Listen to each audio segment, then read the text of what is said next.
सूर्यदेव का परिवार काफी बड़ा है।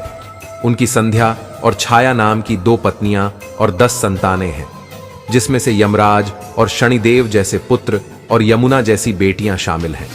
मनुस्मृति के रचयिता वैवस्वत मनु भी सूर्यपुत्र ही हैं। सूर्यदेव की 2 पत्नियां संध्या और छाया हैं। संध्या सूर्य का तेज ना सह पाने के कारण अपनी छाया को उनकी पत्नी के रूप में स्थापित करके तप करने चली गई थी। लंबे समय तक छाया को ही अपनी प्रथम पत्नी समझकर सूर्य उनके साथ रहते रहे। ये राज बहुत बाद में खुला कि वे संध्या नहीं छाया है।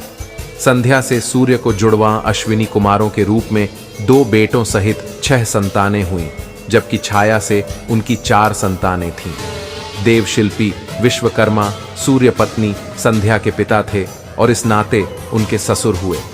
उन्होंने ही संध्या के तप करने जाने की जानकारी सूर्यदेव को दी थी।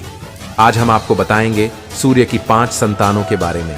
नंबर 1, सूर्यपुत्र यम धर्मराज या यमराज सूर्य के सबसे बड़े पुत्र और संध्या की प्रथम संतान है। नंबर 2, यमी यमी यानी यमुना नदी सूर्य की दूसरी संतान और ज्येष्ठ पुत्री हैं, जो अपनी माता संध्या को सूर्यदेव से मिले आशीर्वाद के चलते पृथ्वी पर नदी के रूप में प्रसिद्ध हुई। नंबर 3, वैवस्वत मनु सूर्य और संध्या की तीसरी संतान है।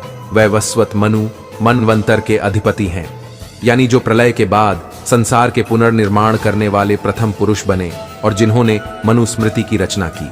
नंबर 4, शनिदेव सूर्य और छाया की प्रथम संतान है शनिदेव, जिन्हें कर्मफल दाता और न्यायाधिकारी भी कहा जाता है। अपने जन्म से शनि अपने पिता से शत्रु भाव रखते थे। भगवान शंकर के वरदान से वे नवग्रहों में सर्वश्रेष्ठ स्थान पर नियुक्त हुए और मानव तो क्या देवता भी उनके नाम से भयभीत रहते हैं। नंबर 5, तप्ती छाया और सूर्य की कन्या तप्ती का विवाह अत्यंत धर्मात्मा सोमवंशी राजा संवरण के साथ हुआ। कुरुवंश के स्थापक राजर्षि कुरु इन दोनों की ही संतान थे, जिनसे कौरवों की उत्पत्ति हुई। इसी के साथ धन्यवाद मित्रों।